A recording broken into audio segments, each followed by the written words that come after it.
Después de 22 años de matrimonio, creía que tenía la vida perfecta, hasta que mi hija me miró a los ojos y me dijo que su madre merecía ser feliz con otro hombre.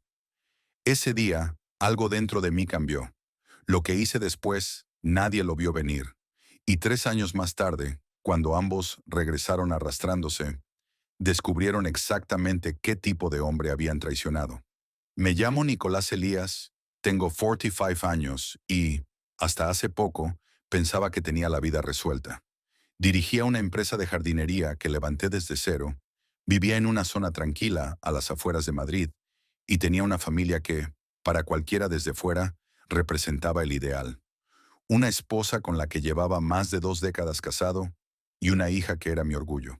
Para muchos, éramos la imagen de la estabilidad, pero ya sabemos que las apariencias mienten. Conocí a Irene en la universidad, en la Facultad de Ciencias de la Información. Ella estudiaba periodismo, yo ingeniería agrícola. Nos cruzamos por primera vez en la cafetería de la facultad. Estaba concentrada escribiendo algo en su portátil, completamente ajena al ruido de su alrededor. Me llamó la atención su determinación. Tuve que acercarme 3 veces hasta que por fin logré que me mirara. Fingí derramarle el café. Ella se molestó, claro, pero cuando levantó la vista y vio mi cara de idiota arrepentido, soltó una carcajada. Esa risa fue mi perdición. Empezamos a salir poco después. Teníamos 20 años y todo el futuro por delante. A los 8 meses, durante las fiestas del verano en el Retiro, le pedí matrimonio. Le compré un anillo sencillo con los ahorros de mi trabajo a medio tiempo.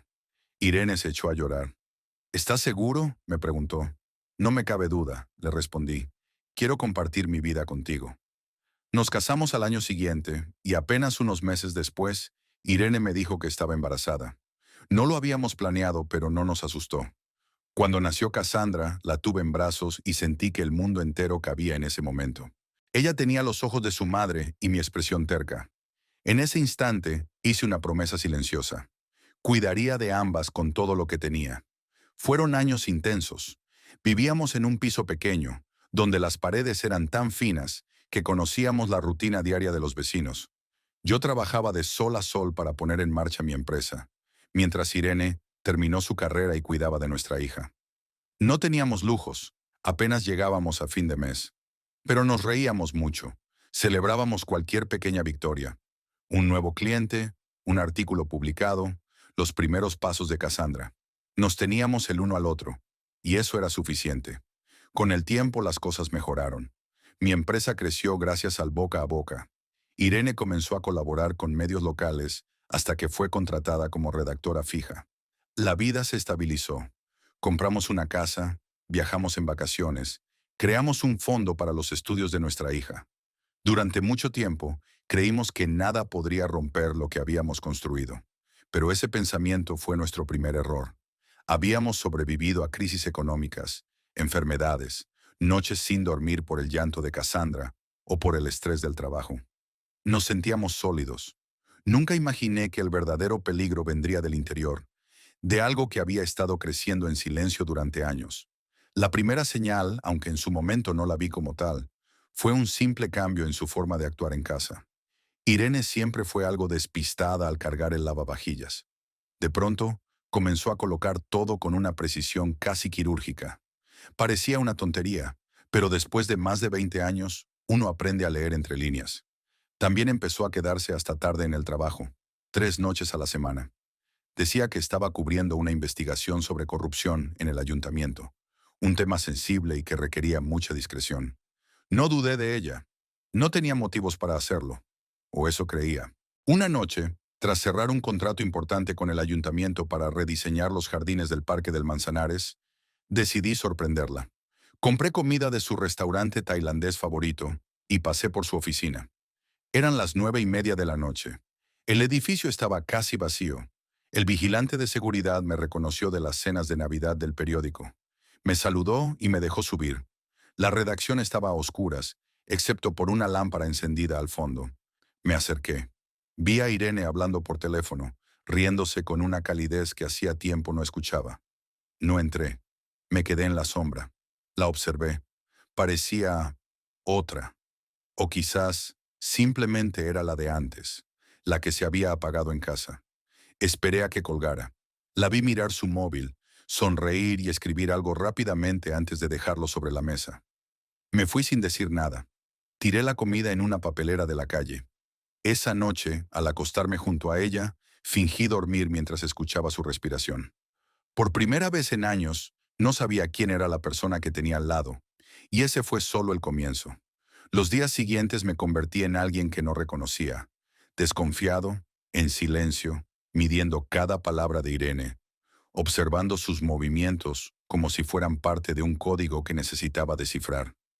Nunca pensé que fuera capaz de revisar el teléfono de mi esposa, pero una mañana, mientras ella se duchaba, lo hice.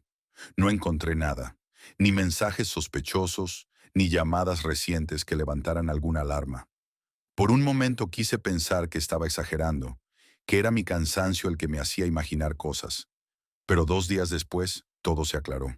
Cassandra, que ya estaba en su segundo año de universidad, me pidió prestada la camioneta para llevar unos muebles a su apartamento.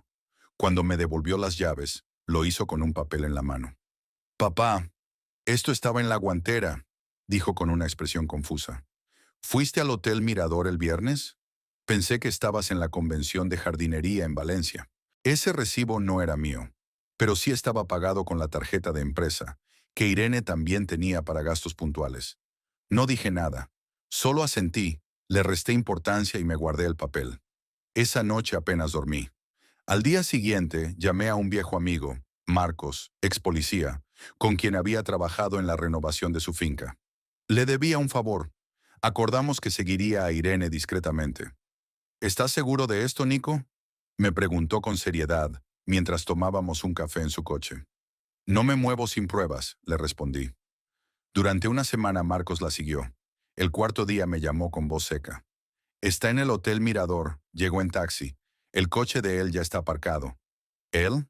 «Sí, un Audi gris, matrícula de Barcelona. El conductor es un tipo alto, pelo entrecano. Lo reconocí por una foto que Irene tiene en su despacho. Damián Ruiz. ¿Te suena?». El nombre me golpeó como un ladrillo. Damián, su ex, el que, según me contó una vez, fue el gran amor imposible de su juventud. Se habían conocido antes de mí, cuando trabajaba como becaria en un periódico local. Él se fue a Barcelona y ella a Madrid. El tiempo supuestamente los había separado. Evidentemente, no del todo. No dije nada. No fui al hotel. No la confronté. Lo que hice fue mucho más frío. Pedí una cita con nuestra terapeuta de pareja, doctora Villar. Le dije a Irene que necesitaba hablar con alguien porque estaba estresado con la expansión del negocio. Aceptó enseguida. Parecía incluso aliviada. En la consulta, tras los saludos de rigor, la terapeuta nos pidió que habláramos con sinceridad.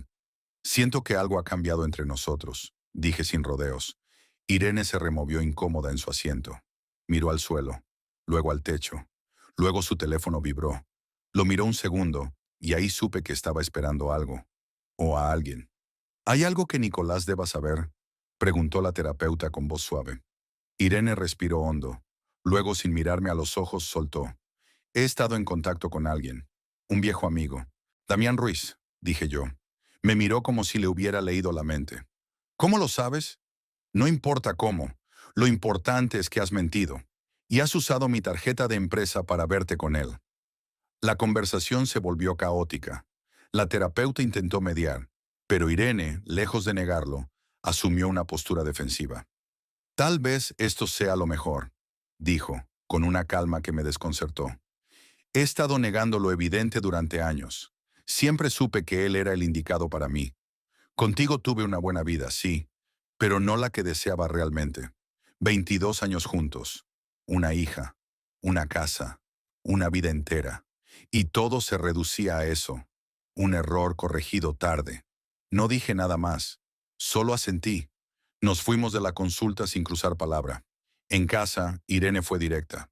Empezó a hacer la maleta. «¿Así termina todo?», le pregunté, de pie en el marco de la puerta. No era lo que planeaba. Damián me contactó por una oferta laboral en su redacción. Empezamos hablando de trabajo. Después, ya no pude parar. «¿Me amaste alguna vez?». «Claro que sí, pero creo que siempre estuve esperando volver a verlo». No grité, no rompí nada. No le pedí explicaciones. Ya no las necesitaba.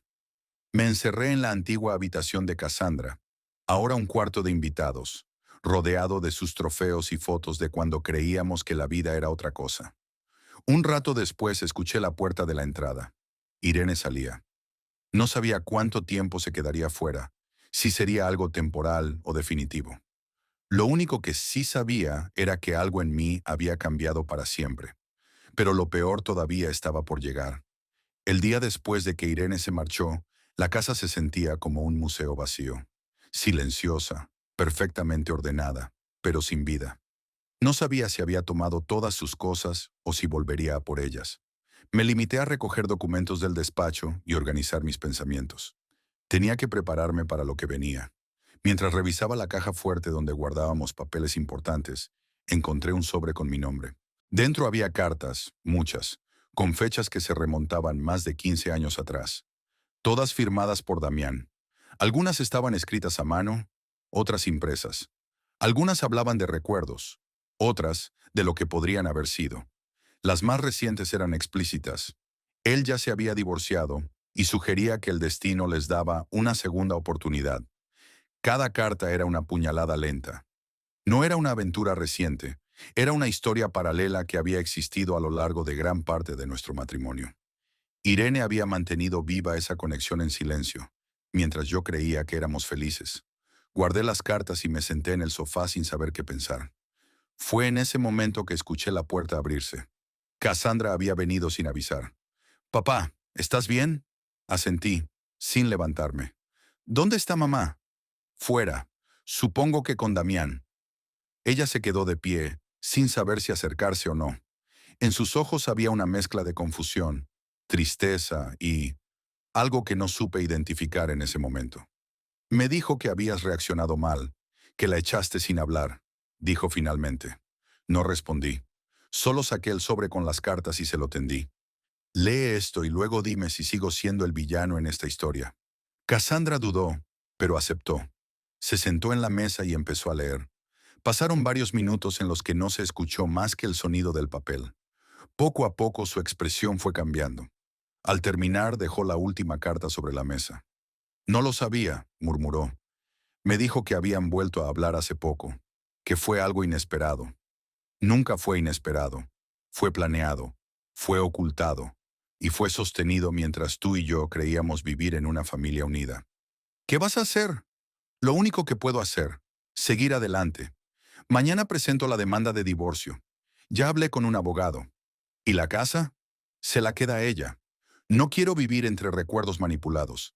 Empezaré de nuevo, en otro lugar, con otra energía».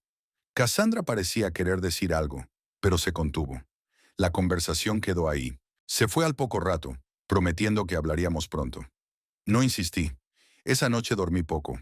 A la mañana siguiente, mientras organizaba algunos papeles para el abogado, encontré algo que me había dejado fuera de juego.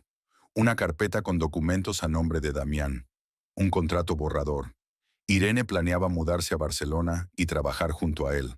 La decisión ya estaba tomada, mucho antes de que yo encontrara el primer recibo. El teléfono sonó. Era Irene. «Podemos hablar», dijo sin rodeos. Nos encontramos en una cafetería del barrio. No era el lugar más íntimo, pero supongo que eso era precisamente lo que quería. Evitar una escena. Se sentó frente a mí, ordenó un té, como si estuviéramos en una tarde cualquiera. «Cassandra me llamó. Está confundida». «Normal. Tú le mentiste». «No la involucré. Solo le dije la verdad de forma suave». «¿No? ¿Le dijiste tu versión?». «Que no es lo mismo». Guardó silencio. No discutió. Eso era nuevo. «¿Qué quieres, Irene?». «Entender si hay alguna manera de que esto no termine tan mal. No por mí, por ella. Ella ya tomó partido. Y tú también. Esto terminó en el momento en que escribiste la primera carta.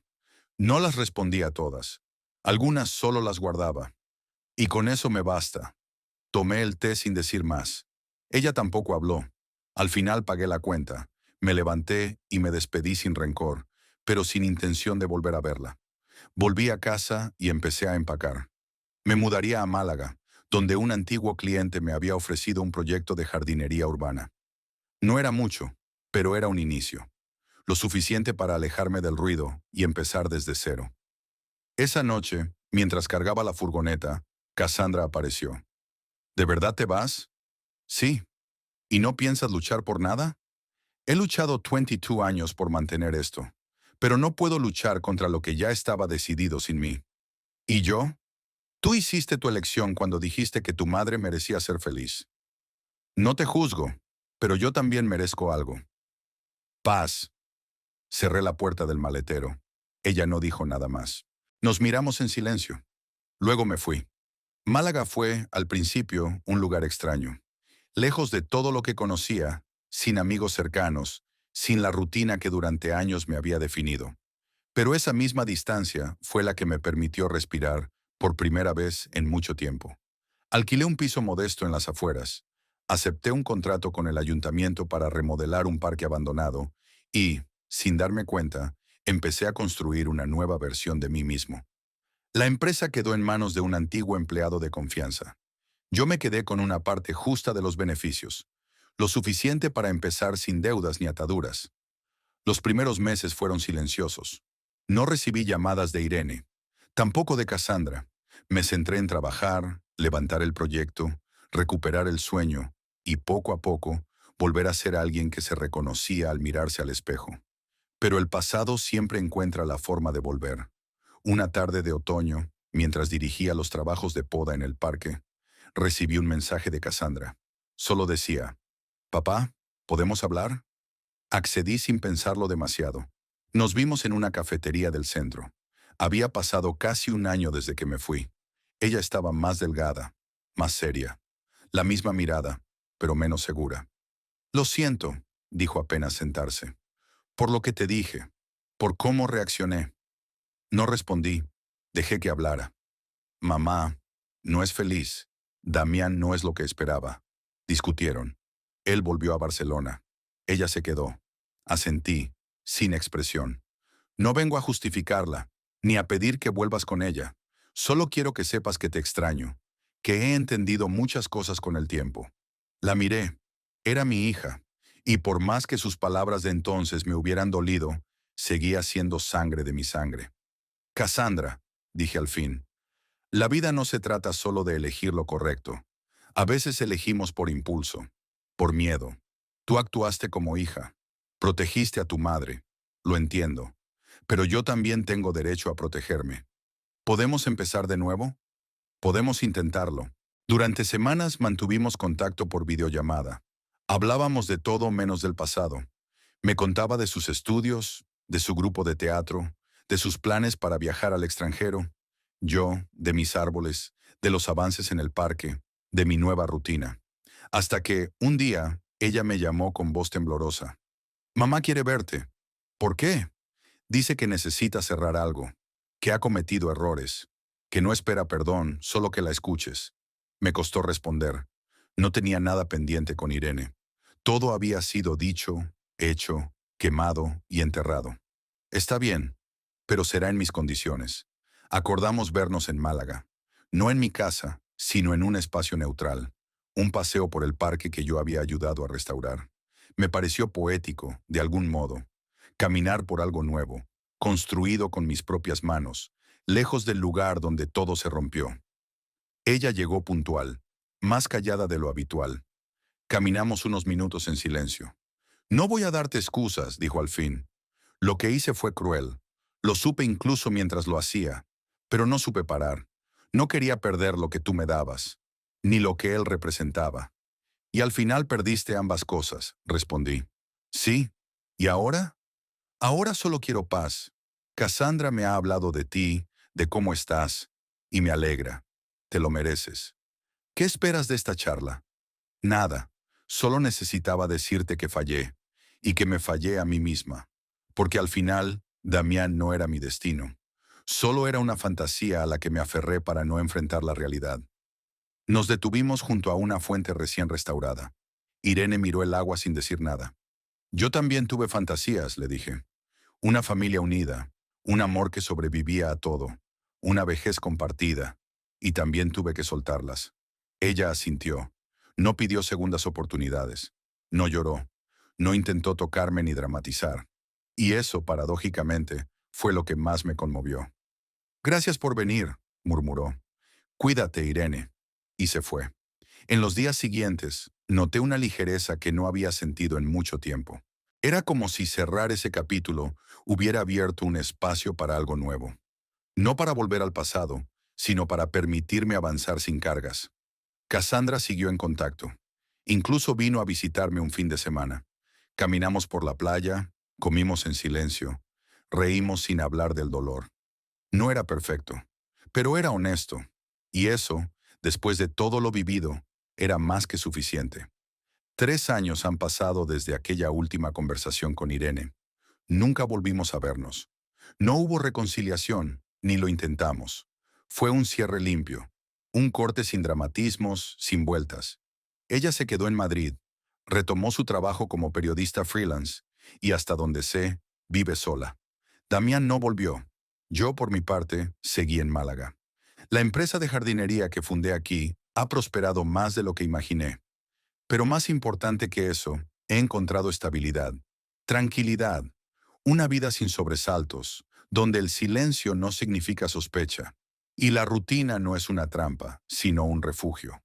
Con el tiempo, reconstruí la relación con Cassandra. Fue un proceso lento, lleno de momentos incómodos, pero honestos. Ella aprendió a ver la historia completa, más allá de la narrativa que su madre le había contado. Entendió que el amor no siempre es suficiente para sostener una relación, y que la lealtad no se exige, se gana y se cuida.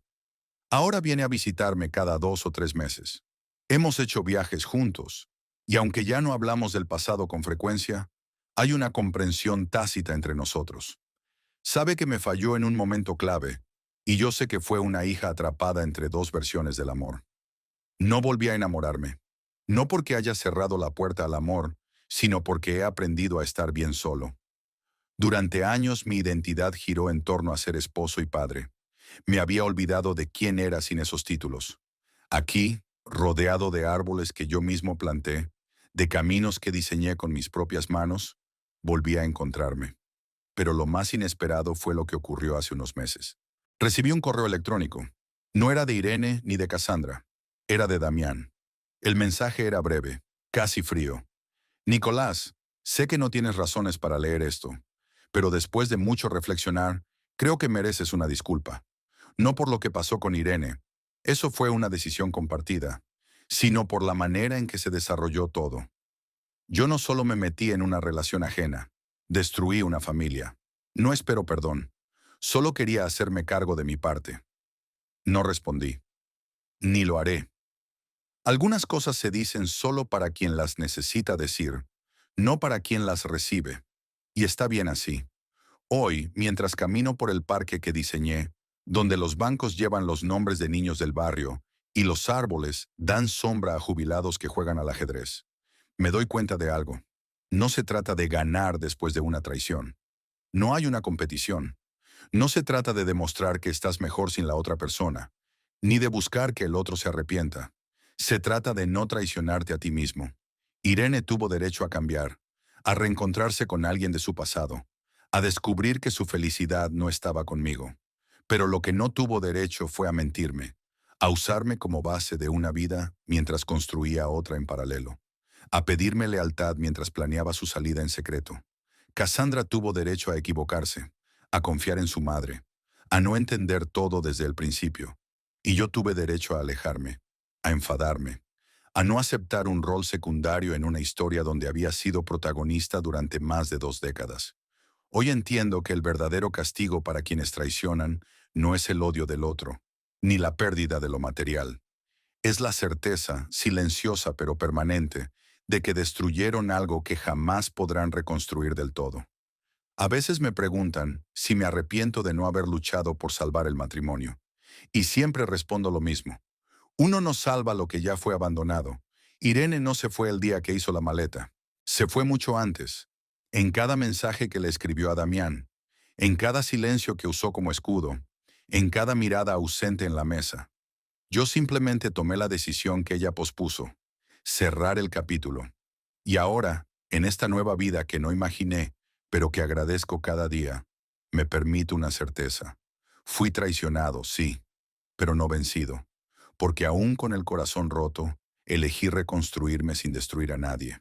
Esa es y será siempre mi mayor victoria.